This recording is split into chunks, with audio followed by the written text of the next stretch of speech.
Assalamualaikum warahmatullahi wabarakatuh. Bismillah, alhamdulillah, wassalatu wassalamu ala rasulillah Muhammad ibn Abdullah.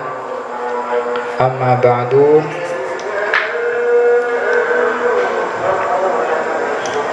Alhamdulillah kita bisa melanjutkan pengajian kitab An-Nurul Mubin fi Mahabbati Sayyidil Mursalin karya Hadratus Syekh Hasyim Asy'ari. Al-Fatihah Nabi Mustafa sallallahu alaihi wasallam.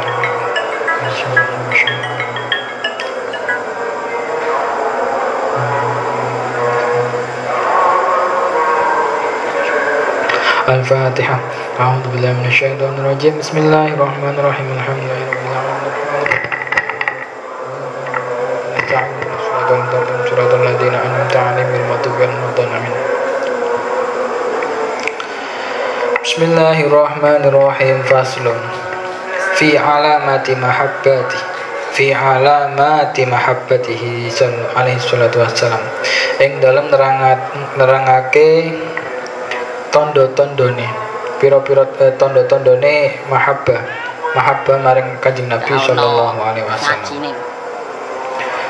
Li mahabbatihi sallallahu alaihi wasallam iku keduwe mahabbah, ciri-ciri tondo-tondone mahabbah maring Kanjeng Nabi alamatun pira-pira alamat. Faman mongko utawi sapane wong doharot kang pertelo iku kang pertelo fihi ing dalem kana ana kusotikon wong kang temen fi hubbihi ing dalem demen maring Nabi fi hubbihi ing dalem demen iman an nabiya ing Kanjeng Nabi sallallahu alaihi wasallam wa illa lan namun ora lam yakun sotikon lam yakun mongko ora ono man iku sotikon wong kang bener fi hubbihi ing dalem demene maring Nabi ing fi hubbihi ing dalem demene man wa kana lan ono iku mudda'iyan wong kang ngaku-ngaku mudda'iyan wong kang ngaku-ngaku. Di antara di sini pasal yang menjelaskan tentang tanda-tanda ada orang yang benar-benar mencintai Kanjeng Nabi Shallallahu Alaihi Wasallam. Nah, di antara orang yang benar-benar mencintai Kanjeng Nabi itu mempunyai ciri-ciri. Ciri-ciri ini apa? Bagaimana ciri-cirinya? Nah, ada juga orang yang ngaku saja, ngaku-ngaku tok, tapi gak demen. Nah, ada juga yang benar-benar ngaku dan itu beneran ngaku cinta ke Kanjeng Nabi dan beneran bener-bener cinta. Ada yang hanya ngaku tapi sebenarnya itu hanya ngaku-ngaku saja, sebenarnya tidak. Bagaimana ciri-cirinya? Nah, ciri-cirinya seperti ini. Nah, faminha mongko iku setengah sangking alamat al-iktida tawi manut ngenut bihi kelawan Nabi wasti'malu sunnatihi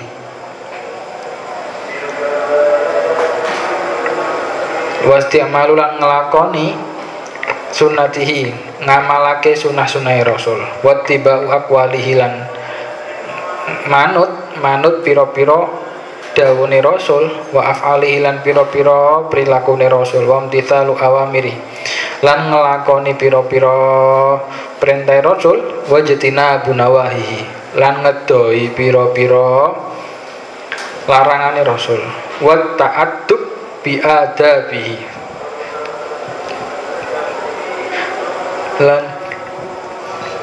lan gawe tata krama bi adabi lan nglakoni tata krama gawe tata krama bi adabi kelawan pira-pira adabe rasul fi usrihi ing dalam tingkah angele rasul wa yusri lan ing dalam tingkah angele man wa yusri lan tingkah gampange man gampange wong wa man syatihi lan semangate wong wa makrihi lan tingkah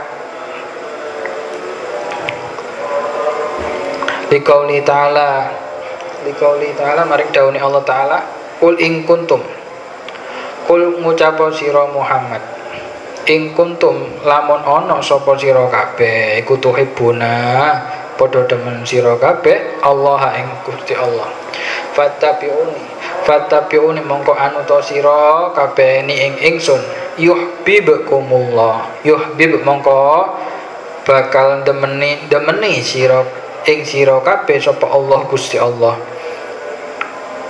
wa itharu ma syara'ahu wa itharu lan nyelehake ma ing barang to perkara syara'a kang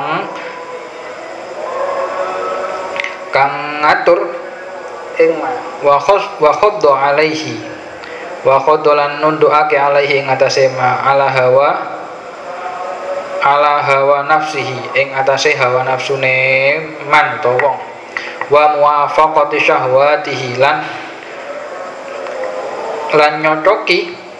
nyocoki syahwatihi pira-pira syahwate man li hadis Anas bin Malik radhiyallahu anhu hadis sahabat Anas bin Malik radhiyallahu anhu qala ngendika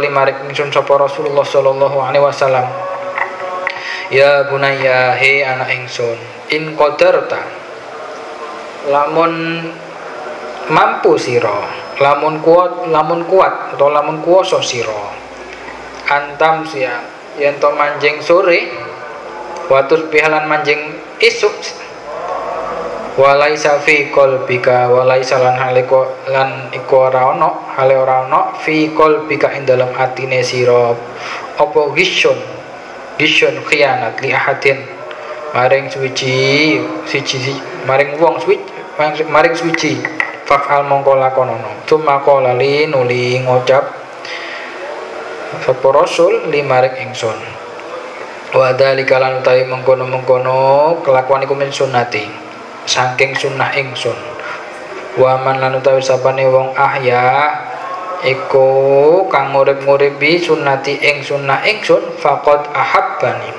faqad mongko teman-teman ahabba demen sapa mani ing ingsun wa man ahabbani wa man lan utawi sapane wong ka ahabbani kang demen sapa man ing ingsun kana mongko ana kumai sertane ingsun fil jannati ing dalam swarga faman ittasafa bihadhi sifah faman mongko utawi sapane wong ittasafa bihadhi sifah fahuwa mongko utawi man iku kamilul mahabbah wong kang sampurna mahabbane lillahi maring Allah wa rasulilan maring rasul wa man khalafa halan utawi sapane wong khalafa kang nulayani ha ing sunnah fi ba'di hadhil umur ing dalam sebagiane ikilah perkara pira-pira perkara fahwa mongko utawi man iku naqisul mahabbah kurang mahabbai wala yakhruju an ismihalan ora metu sapa man an ismiha saking jenenge mahabbah wa dalilu ala dzalika wa dalilu utawi dalile naqisul mahabbah ala dalika yang atas mengkono-mengkono qaulu sallallahu alaihi wasallam ucapane Kanjeng Nabi sallallahu alaihi wasallam lilladzi maring wong hadda kang had hu ing alladzi fil khamri ing dalem kang hukum ya fil khamri ing dalem perkara ngombe khamr fala anahu mongko nglaknati hu ing allazi sapa ba'duhum sebagiane sahabat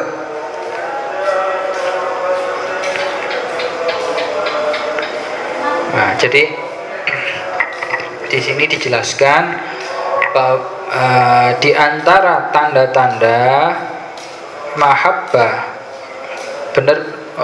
benarnya mahabbah pada kanjeng Nabi itu bagaimana?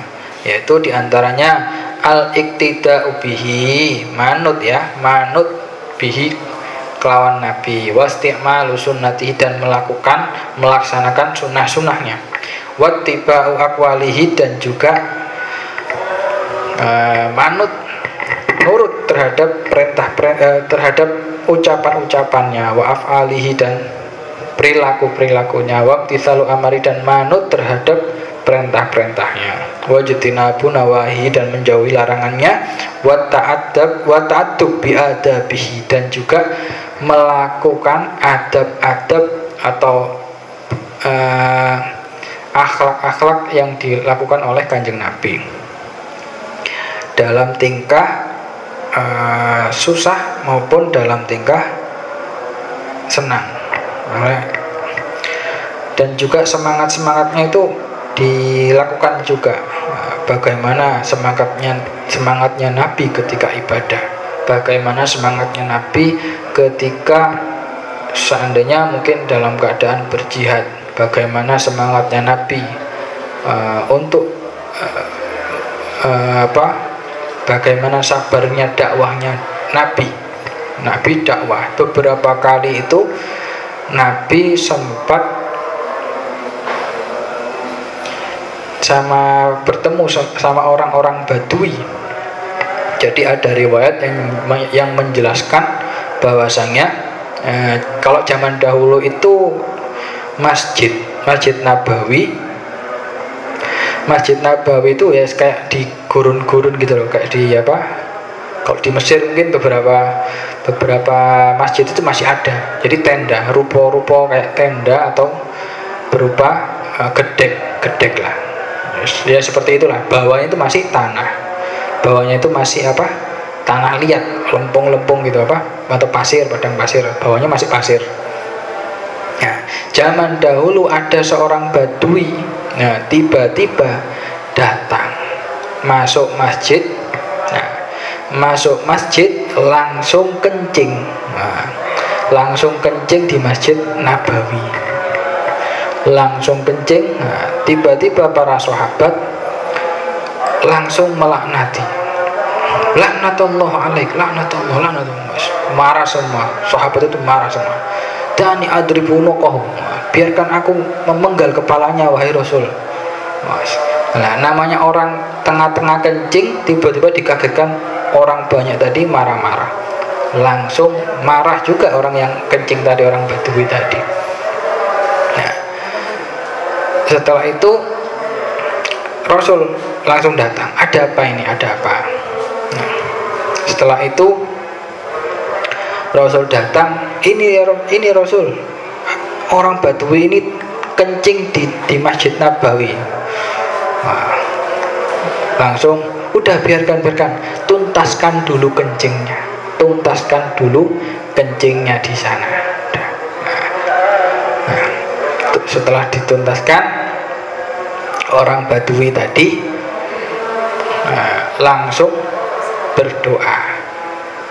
Nah, karena orang tidak tahu bagaimana, jadi Rasul itu bisa membedakan orang yang sengaja dan orang yang tidak tahu, tidak sengaja. Nah, orang Badui tadi kencing berdasarkan ketidaksengajaannya, beda dengan orang yang kencing sengaja. Wah, itu mujaharah, itu jelas itu. Tapi ini orang Badui tadi tidak sengaja. Akhirnya orang Badui tadi berdoa, Allahumma arhamni wa Muhammadan wala tarham ma'ana ahadan. Jadi ya Allah, sayangilah aku dan Muhammad ini. Selain itu jangan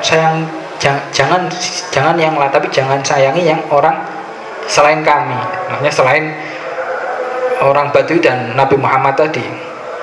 Nah, seluruh sahabatnya itu jangan kau sayangi ya Allah, karena mereka telah memarahi aku. Nah, jadi seperti itu.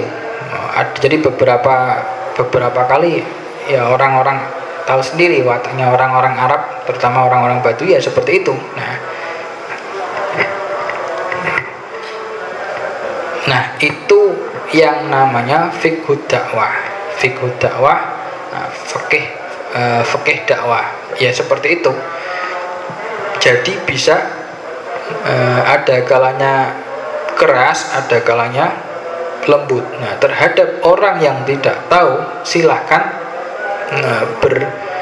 berlaku lembut. Tapi orang yang tahu, orang sengaja, orang yang tadi terang-terangan, nah itu beda lagi.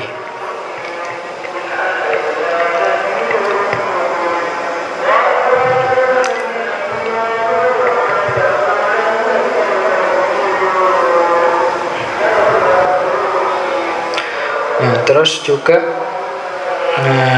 ada firman Allah Subhanahu wa taala yang berbunyi qul in kuntum tuhibbunallah. Katakanlah wahai Muhammad kepada mereka, jika kalian benar-benar mencintai Allah, fattabi'uni, maka ikutilah aku. Ikuti maksudnya ikutilah mulai dari perilaku Nabi, terus akhlaknya dan lain-lain semuanya. Yuhibbukumullah. Nah, ketika engkau benar-benar cinta pada Allah, maka ikutilah. Nah, jadi ikutilah aku, ikutilah langkah-langkahku, ikutilah sunnahku, maka yuhibbukumullah. Nah, ini jawab, jadi jawab, maka Allah akan mencintai kalian. Nah, jadi salah satu cara agar seorang mukmin atau seorang muslim itu dicintai oleh Allah, salah satunya yaitu mengikuti sunnah-sunnah Rasul. Nah, ada Imam Nawawi itu menulis kitab yang berjudul Al-Azkar. Al-Azkar itu di sana dijelaskan, kalau sekarang itu Al-Azkar, setahu saya Ramadan sekarang Yai Anwar Lirboyo itu ngaji Al-Azkar sekarang.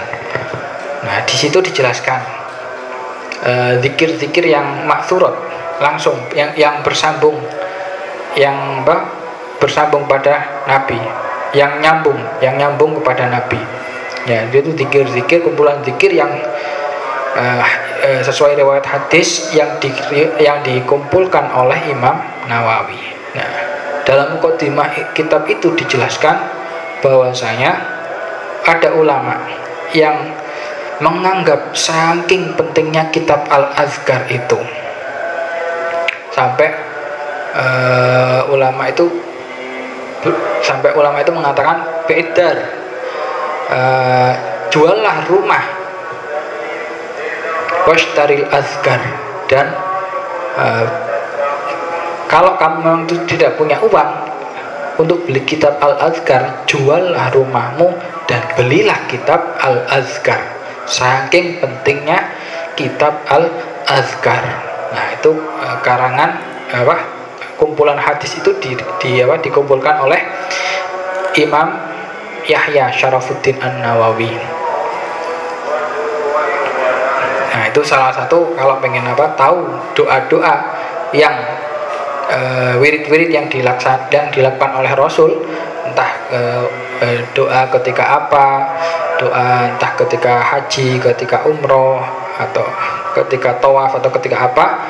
Nah, di sana dijelaskan, atau ketika puasa, ketika Ramadan bagaimana, itu di sana semuanya dijelaskan di kitab Al-Azkar. Nah, kitabnya lumayan tebal.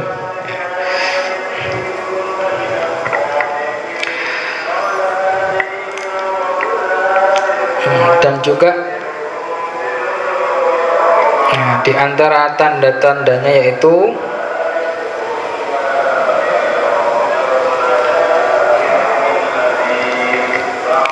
muwafaqah syahwat li hadis Anas bin Malik.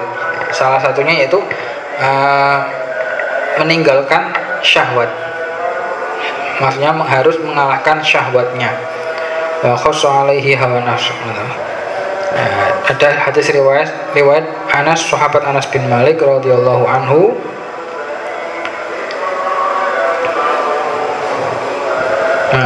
Konon sahabat Anas ini termasuk sahabat yang umurnya paling panjang. Jadi ada beberapa sahabat yang sahabat itu didoakan langsung oleh Rasul. Ada beberapa sahabat yang sahabat itu langsung konon didoakan oleh Rasul. Di antaranya siapa? Di antaranya sahabat Anas bin Malik. Rasul mendoakan sahabat Anas. Ya, jadi ini termasuk sunnah ya, sunnah. Kalau mengabdi kepada guru, kalau bisa sekali mengabdi itu, hendaknya seorang murid tadi bisa membuat gurunya terharu. Bisa membuat gurunya terharu sampai keluar doa yang bagus-bagus dari guru tadi. Nah, karena apa? Ini adalah ini pernah dilakukan oleh Rasul terhadap beberapa sahabat. Di antaranya siapa? Di antaranya itu Anas bin Malik. Ada juga sahabat lain seperti Abdullah bin Abbas. Ketika Abdullah bin Abbas itu doanya Allahumma faqihhud fiddin wa 'allimhut ta'wil. Akhirnya sahabat Ibnu Abbas dijuluki sebagai turjumanul Quran, orang yang ahli orang yang paling alim, salah satu sahabat yang paling alim Al-Quran. Jadi ketika itu Ibnu Abbas masih kecil, itu ngabdi ke Rasul, ngabdi ya pernah keponakan Rasul. Yaitu setiap kali Rasul mau berwudu, mau apa itu disiapkan, entah sendalnya, entah apa, sampai Rasul terharu. Nah, begitu juga sahabat Anas ini, sahabat Anas bin Malik ini juga coro kasare mungkin ngabdi ke Rasul, sampai didoakan juga oleh Rasul. Nah, setelah didoakan itu didoakan, ya Allah, Rasul berdoa, ya Allah, panjangkanlah umurnya, banyakkanlah rizkinya, terus perbanyaklah keturunannya. Wah, konon keturunan sahabat Anas bin Malik ini sangat banyak sekali, dan umurnya kalau nggak salah lebih dari 100 tahun. Umurnya itu lebih dari 100 tahun. Jadi menangi beberapa periode khalifah. Dan juga kaya. Ketika zaman fitnah, Anas bin Malik ini termasuk salah satu sahabat yang menjauh dari huru-hara fitnah. Nah, ini jadi ketika itu Anas bin Malik sudah kaya, keturunannya punya banyak anak, dan juga menjauh ketika fitnah. Entah pokoknya ketika zaman fitnah ketika itu.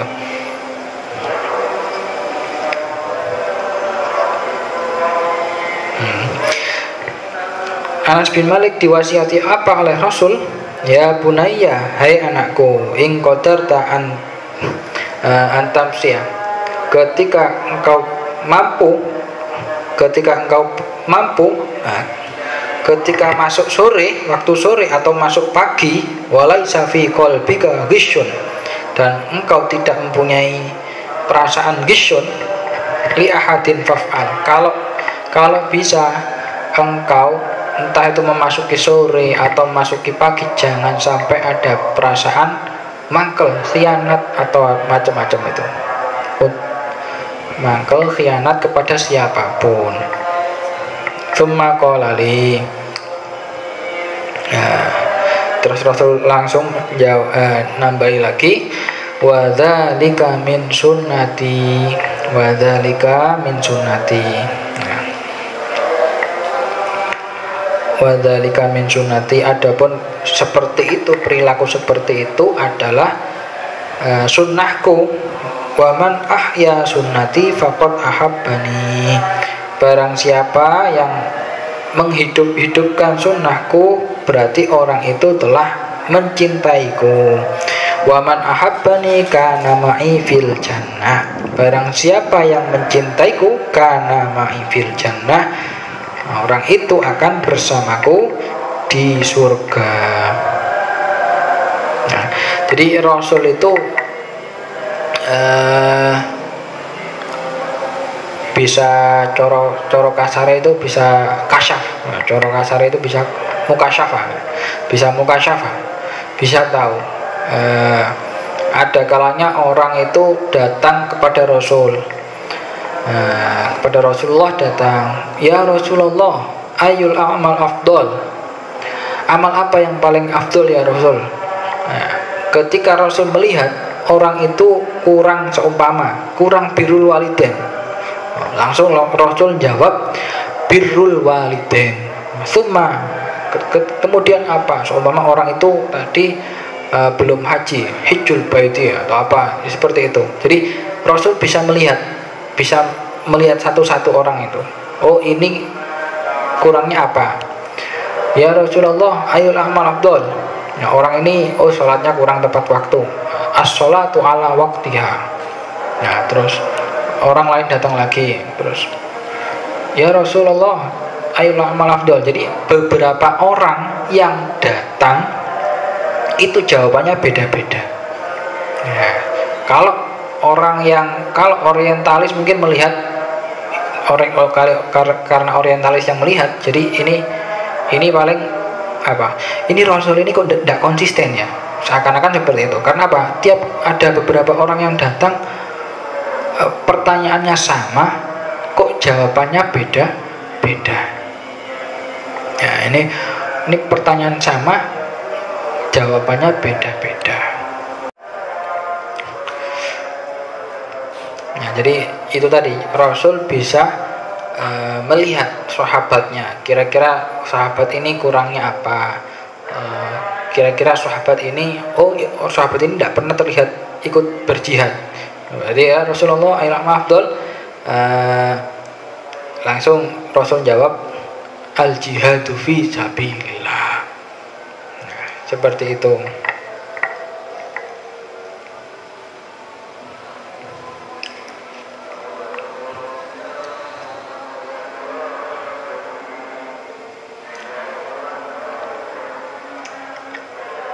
Jadi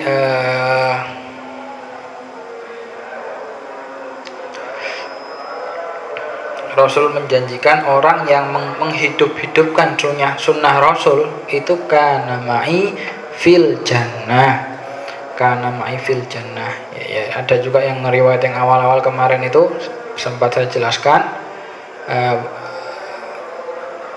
barang siapa yang menghidup-hidupkan sunnahku ketika inda fasadi ummati falahu, ada yang bilang mi'ah 100 pahala orang syahid. Man ahya sunnati inda fasadi ummati falahu, maka bagi orang itu adalah 100 pahala syahid. Jadi ini hadisnya ini dhaif, tapi itu bisa jadi fadhailul amal ya. Terus itu, nah, sunnah Rasul bagaimana? Ya sunnah itu macam-macam. Ada sunnah yang seperti pakaian putih, ada juga sunnah yang gampang-gampang itu ada. Jadi sunnah yang gampang-gampang itu ada, juga sunnah yang susah-susah. Nah, di antara sunnah yang susah ya berjuang tadi, al jihadu fisabilillah, itu sangat susah sekali.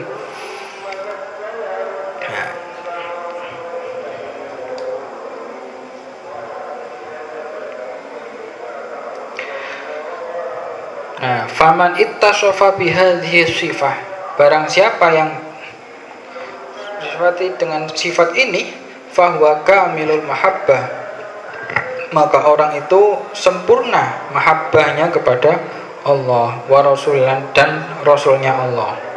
Wa man khalafaha, barang siapa yang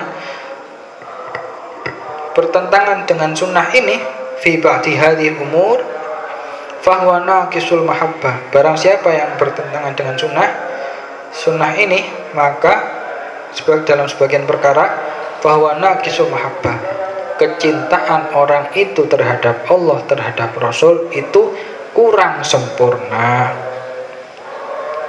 wala yakhruj an ismiha, akan tetapi mahabbah tadi meskipun kurang sempurna ya, tapi ya mahabbah cuma kurang sempurna. Ada kalanya orang itu cinta 100%, ada kalanya orang itu cinta 70%, ada kalanya 60%, ada kalanya nah, tapi bagaimana orang itu masih bisa disebut, masih bisa dikategorikan sebagai orang yang mencintai Allah dan Rasul, tapi kurang sempurna.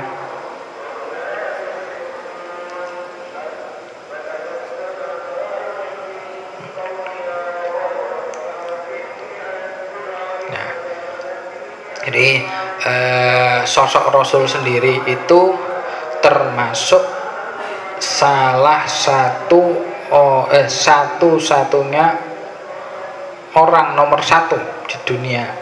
Sampai-sampai ada orang Barat dalam bukunya itu Marshall Hort itu sampai mengkategorikan Rasul sebagai orang yang nomor urutan pertama, orang yang bisa mengubah dunia. Itu urutan pertama. Ya, jadi ada 100 orang yang bisa, 100 orang yang berpengaruh sepanjang sejarah. Nah, itu Rasulullah Shallallahu Alaihi Wasallam itu orang yang masuk dalam kategori orang pertama yang paling berpengaruh. Karena apa? Kalau kita lihat Rasul sendiri setelah Rasul wafat, sahabat Abu Bakar, sahabat Umar, sahabat Utsman, sahabat Ali, terus sampai ke bawah. Nah, di sana nanti di bawah-bawahnya itu dengan tradisi Islam yang seperti itu, akan kecintaan akan ilmu pengetahuan, nanti di bawah-bawahnya itu sampai ada yang namanya dinasti Umayyah. Dinasti Umayyah itu banyak sekali penaklukan-penaklukan. Nah, setelah Umayyah ada yang namanya dinasti Abbasiyah. Nah, di dinasti Abbasiyah itu banyak sekali penemuan akan ilmu pengetahuan, mulai dari banyak sekali, dari ilmu kedokteran, dari ilmu macam-macam. Nah, dari ilmu macam-macam juga setelah itu ada yang namanya dinasti Umayyah yang di daerah Spanyol. Nah, yang di daerah Spanyol itu juga banyak sekali penemuannya. Nah, dan itu semua tidak lepas dari pengaruh Rasulullah Shallallahu Alaihi Wasallam. Padahal ketika itu benua Eropa masih dalam gelap, dalam kegelapan, dalam kemunduran, masih kemunduran. Baru Eropa bisa bangkit setelah mempelajarinya dari umat Islam. Nah, seperti itu. Jadi Rasul ini termasuk orang yang pertama. Ada juga orientalis yang lain itu sampai menyifati Rasul seperti ini. Saya lupa namanya itu. Seandainya Muhammad sekarang hidup, niscaya semua persoalan yang ada di dunia ini bisa dituntaskan sambil santai-santai. Jadi tidak perlu yang namanya perang-perang, tidak perlu. Seandainya Muhammad sekarang masih hidup, niscaya semua persoalan, entah itu persoalan yang ribet-ribet, yang rumit-rumit, itu bisa dituntaskan oleh Muhammad sambil nyantai-nyantai. Jadi ada beberapa macam orientalis. Pertama, orientalis yang itu kajian terhadap Nabi Muhammad SAW itu kajiannya objektif. Kajiannya objektif yaitu benar-benar kajiannya itu jujur. Nah, biasanya orientalis yang kajiannya jujur ini nanti endingnya, ujung-ujungnya nanti akan biasanya beriman, biasanya masuk Islam, biasanya. Ada juga orientalis yang kajiannya ini tendensius, pokoknya dari hatinya ini sudah sudah tidak suka, maka yang tidak suka itu akan diekspos terus. Nah, mungkin yang diantara yang tidak suka ini seringkali menyifati Rasul itu sebagai, mungkin kalau yang sering diserang dari sisi sosok Rasul itu apa? Biasanya masalah poligami, masalah apa? Kan Rasul istrinya berapa? Ketika Rasul wafat itu 9. Nah, totalnya itu ada yang bilang 12, ada yang bilang lebih. Nah, itu mesti diserang dari sisi itu. Nah, tapi ketika kita membuka sirah Nabi, di sana nanti dijelaskan. Oh, ketika Rasul menikah setelah Sayyidah Khadijah wafat, nah, pertama kali perempuan yang dinikah oleh Rasul itu adalah Sayyidah Saudah, yang itu lebih tua umurnya dari Rasul, seorang perempuan yang hidup sebatang kara, suaminya syahid ketika berjihad membela Rasul. Perempuan tua sebatang kara, dan tidak ada seorang pun yang tidak mempunyai siapa-siapa. Nah, ketika Rasul membiarkan itu, maka adalah sebuah kesalahan. Nah, ada juga beberapa jadi di sana tuh ada hikmah-hikmahnya. Di sana ditemukan hikmah-hikmahnya.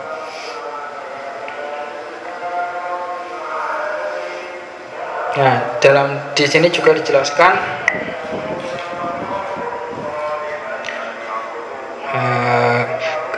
ada orang yang kamilul mahabbah, ada yang naqisul mahabbah. Nah, akan tapi yang naqisul mahabbah tadi wala yakhruj an ismiha.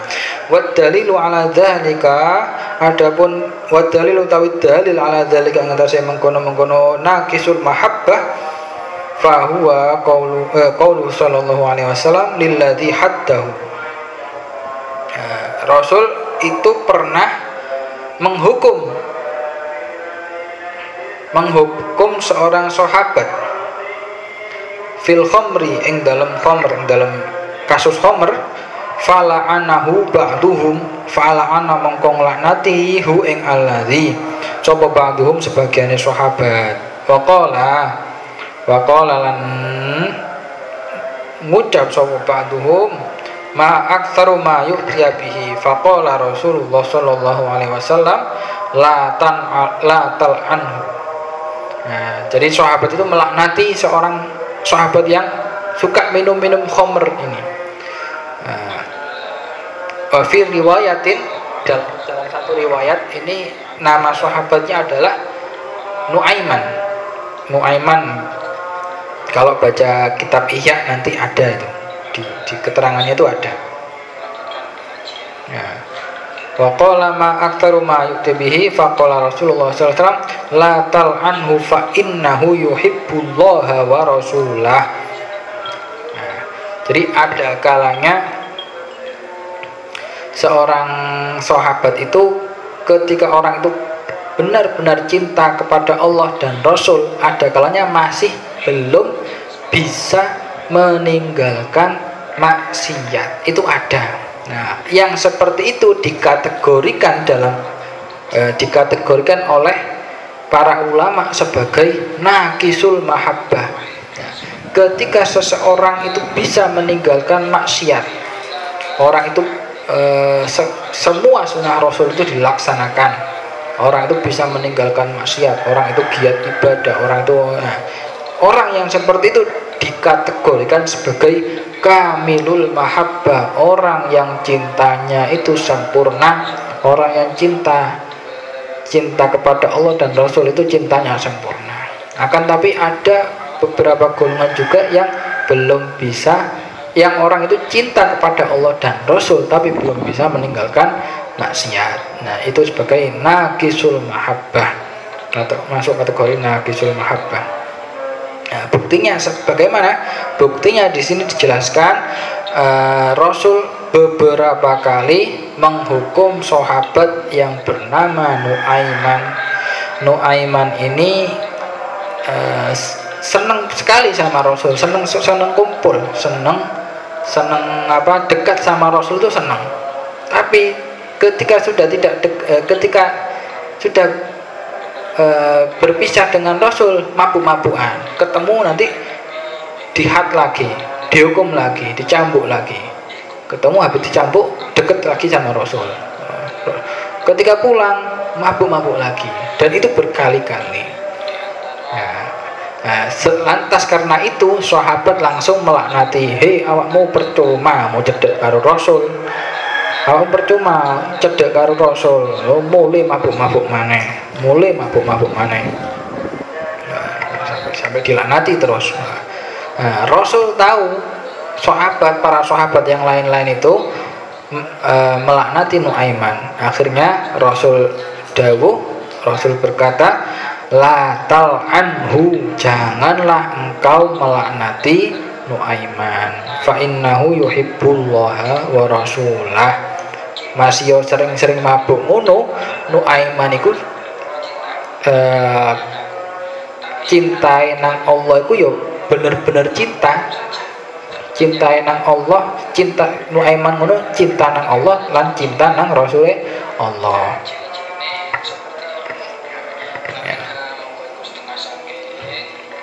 Nah ini jadi saya pernah masalah ini, saya pernah teringat di pondok itu ada, dulu saya waktu mondok itu ada seorang santri mondok ya, waktu saya mondok ada seorang santri yang nakal, saking nakale akhirnya disowankan ke kiai. Setelah disowankan ke kiai, terus setelah disowankan tadi, orang-orang yang sowan tadi meminta santri yang nakal tadi supaya diboyongkan.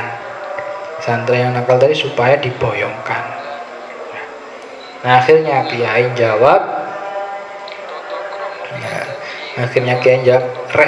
rek arek iki diboyongno, lha iku dipondokno iku mergo ben apik, rek diboyongno mbok tambah elek. Jadi ada kalanya yang santri yang bedik-bedik itu ya biarkan mondok saja, biarkan mondok supaya apa? Yes, itu ada kalanya ya. Jadi perilaku tindakan kiai yang seperti itu tadi itu mempunyai landasan hukum. Bagaimana? Ya itu tadi terhadap perilaku tindakan Rasul terhadap Nuaiman. Ketika para sahabat melaknatnya, Rasul langsung belani, la tal'anhu fa innahu yuhibbullaha wa rasulah. Nah, terus wa min alamati mahabbati sallallahu alaihi wasallam kathratu dzikrihi sallallahu alaihi wasallam fa inna man ahabba syai'an aktsara min dzikri. Di antara tanda-tanda cintanya seseorang terhadap Rasul yaitu kasratu dzikrihi, banyaknya mengingat atau banyaknya menyebut Rasulullah Shallallahu Alaihi Wasallam. Melalui apa? Melalui salah satunya melalui sholawat. Fa inna man ahabba syai'an aktsara min dzikri. Karena apa? Di antara tanda-tanda orang mencintai orang lain itu sering menyebutnya. Sebenarnya di Al-Quran dijelaskan, innallaha wa malaikatahu yusholluna 'alan nabi ya ayyuhalladzina amanu shollu 'alaihi wa sallimu taslima. Menurut keterangan para ulama dahulu itu salah satu yang tidak bisa, yang pasti diterima, salah satu amal yang pasti diterima oleh Allah itu amal apa? Ada kalanya kita sholat itu ketika kita niatnya riak, maka amalnya tidak diterima. Ada kalanya kita sedekah, ketika niatnya riak, maka tidak diterima. Ada kalanya kita ibadah yang lain, tapi niatnya riak, maka tidak diterima. Berbeda lagi dengan kita membaca sholawat. Ketika kita niatnya riak sekalipun, sholawat itu pasti diterima. Jadi amal yang pasti diterima itu adalah salah satu amal adalah membaca sholawat. Nah, itu ya. Jadi orang yang membaca sholawat dengan niat riak sekalipun itu akan diterima. Nah, tapi dalam membaca sholawat itu ada beberapa tingkatan juga. Jadi dalam membaca sholawat itu ada beberapa tingkatan. Di antara membaca sholawat yang tingkatan yang tinggi yaitu dengan rasa syauq, dengan rasa mahabbah, dengan rasa kerinduan yang maksimal, kerinduan yang maksimal sampai bisa sampai membaca sholawat dan mengarang sholawat. Beberapa ulama kita sempat menemui beberapa ulama yang di sana itu sampai mengarang beberapa gubahan syair.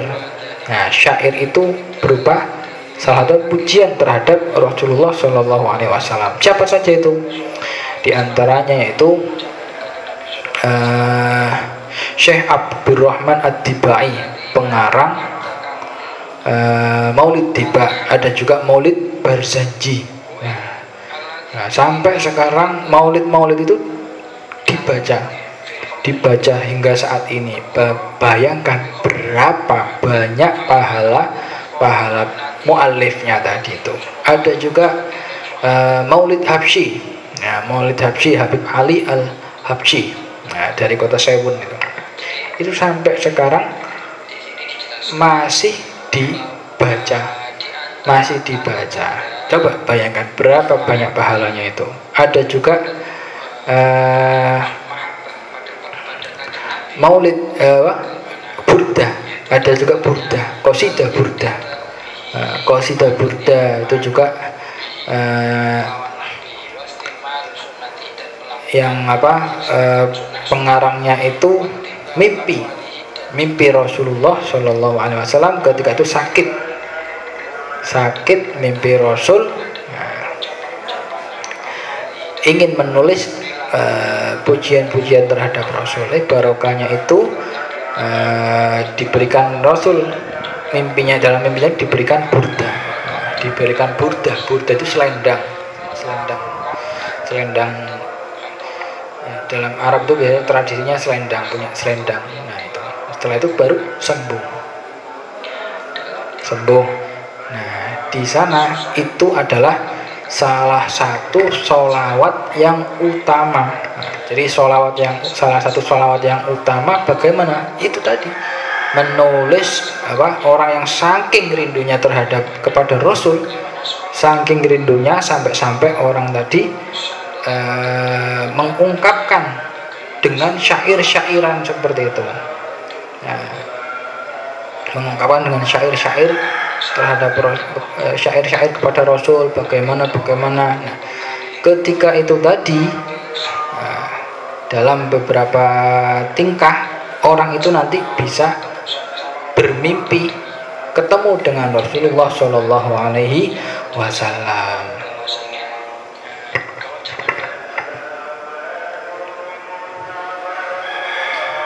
Nah, kalau kita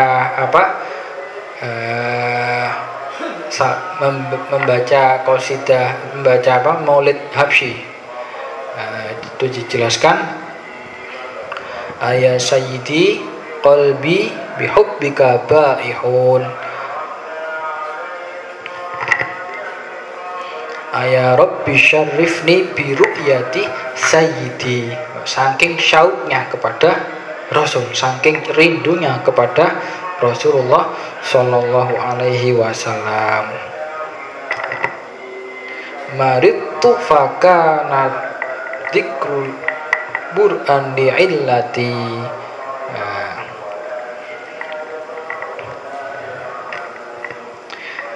Wa min halan iku setengah saking alamat itu kasratu syauqihi ila liqaihi, yaitu di antara alamatnya itu banyak rindu dan berharap untuk bertemu dengan Rasulullah sallallahu alaihi wasallam. Fa inna kulla habibin yuhibbu ila liqai habibi. Nah, karena sesungguhnya seluruh semua kekasih itu akan suka ketika bertemu dengan kekasihnya.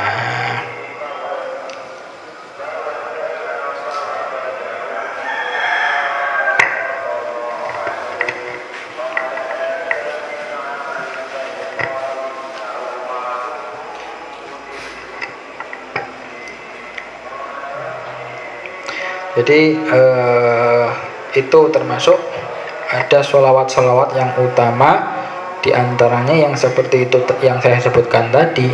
Tapi ada juga sholawat yang biasa-biasa. Misalnya biasa ya Allahumma sholli wa sallim ala sayyidina Muhammad, Allahumma sholli ala sayyidina Muhammad.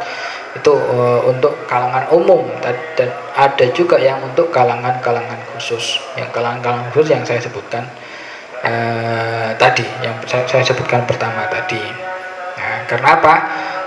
Allah sendiri itu yang mencontohkan dalam Al-Quran. Innallaha, pertama kali yang mencontohkan itu Allah sendiri.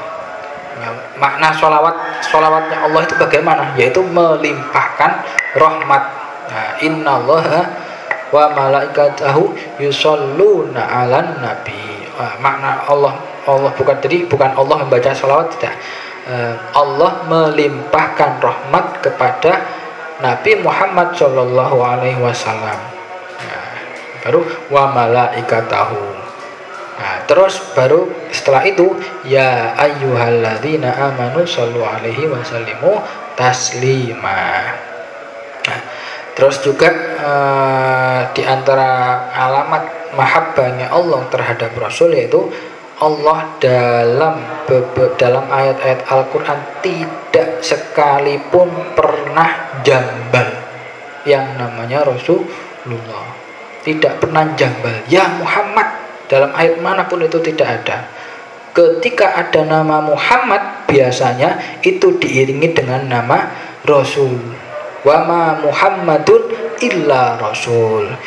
Biasanya ya ayyuhan nabi, ya ayyuhar rasul. Nah, itu tidak pernah jambal ya Muhammad, itu tidak pernah. Nah, demikian pengajian malam ini. Ada kurang lebihnya mohon maaf. Wallahul muwaffiq ila aqwamit thoriq. Wassalamualaikum warahmatullahi wabarakatuh.